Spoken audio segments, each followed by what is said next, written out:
Bismillahirrahmanirrahim.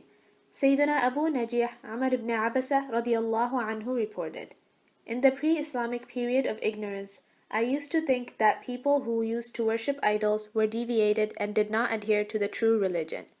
Then I heard of a man in Mecca who was preaching a message. So I mounted my camel and went to him. I found that this man, who was the Messenger of Allah ﷺ, remained hidden because of the persecution by his people.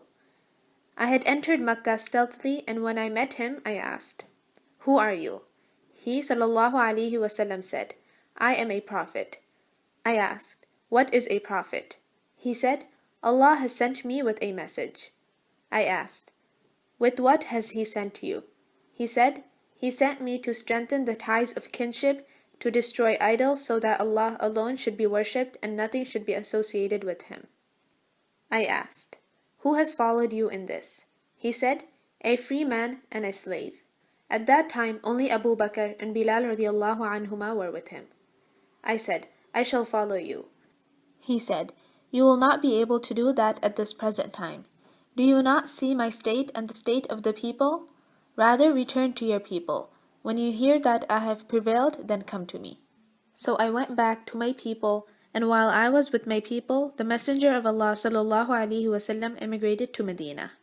I continued to ask people about him till some of my people visited Medina. On their return, I asked them, "How is that man who has arrived in Medina faring?" They said, "People are hastening to him. His own people had planned to kill him but did not succeed." Then I went to Medina and came to him and said, "O Messenger of Allah, do you recognize me?" He ﷺ said, "Yes, you are the one who met me in Mecca." I said, "O Messenger of Allah, tell me of that which Allah has taught you and of which I am unaware. Tell me about Salah first."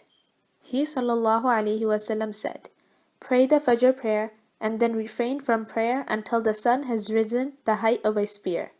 It rises between the horns of Shaitan, and it is at that time that the unbelievers prostrate to it. Then pray, and that prayer is witnessed and attended, until the spear no longer has a shadow. Then refrain from prayer. It is at that time that Jahannam is stoked up. When the shade comes, then pray, and the prayer is witnessed and attended, until you have prayed the Asr prayer. Then refrain from the prayer until the sun sets. It sets between the horns of Shaitan, and at that time the unbelievers prostrate to it." I then asked, "O Prophet of Allah, tell me about wudu." He said, "There is no man among you who has brought his wudu water and rinses his mouth and sniffs up water and blows it out without the sins of his face, mouth, and nose falling away. Then when he washes his face as Allah has commanded, the sins of his face fall away with the water from the end of his beard. Then when he washes his hands to the elbows, the sins of his hands fall away from the ends of his fingers with the water. Then he wipes his head, and the sins of his head fall away from the ends of his hair with the water. Then he washes his feet to the ankles, and the sins of his feet fall away from his toes with the water. Then if he stands up for Salah and praises Allah, glorifies Him, proclaims His greatness as he deserves, and devotes his heart wholly to Allah, he emerges absolved from his sins as on the day his mother bore him."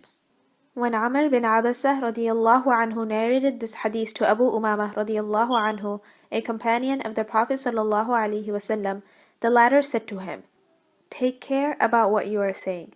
O Amr bin Abasa, a man will be getting all this in one time?" Amr radiallahu anhu replied, "O Abu Umamah, I have attained old age. My bones have become dry.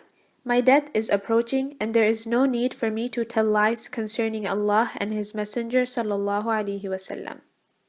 If I had only heard it from the Messenger of Allah sallallahu alaihi wasallam once, twice, thrice, until he counted 7 times, I would never have related it. But I heard it from him more times than that." Narrated by Muslim. There are 5 times when praying Salah is disliked. 1. After the Fajr prayer until the sun rises. 2. The rising of the sun until it completely rises. 3. After Asr prayer until before Maghrib. 4. When the sun sets. 5. When the sun is at its midday zenith. The hadith of Sayyiduna Amr bin Abasa RadiAllahu Anhu contains the wisdom on the times that salah is forbidden. It is to stop any means of shirk and to close the door of imitating the mushrikeen. For they prostrate to the sun when it rises and sets, because it rises and sets between the horns of shaitan. As for before zawal, when the sun reaches its peak in the middle of the sky, salah is forbidden because Jahannam is filled during this time. Here we should be aware that there is no place for aql in this section, as there is no possibility to comprehend the reason of salah being forbidden at these times. But the Sharia, lawgiver, has shown us the wisdom behind its prohibition, as was mentioned in this hadith.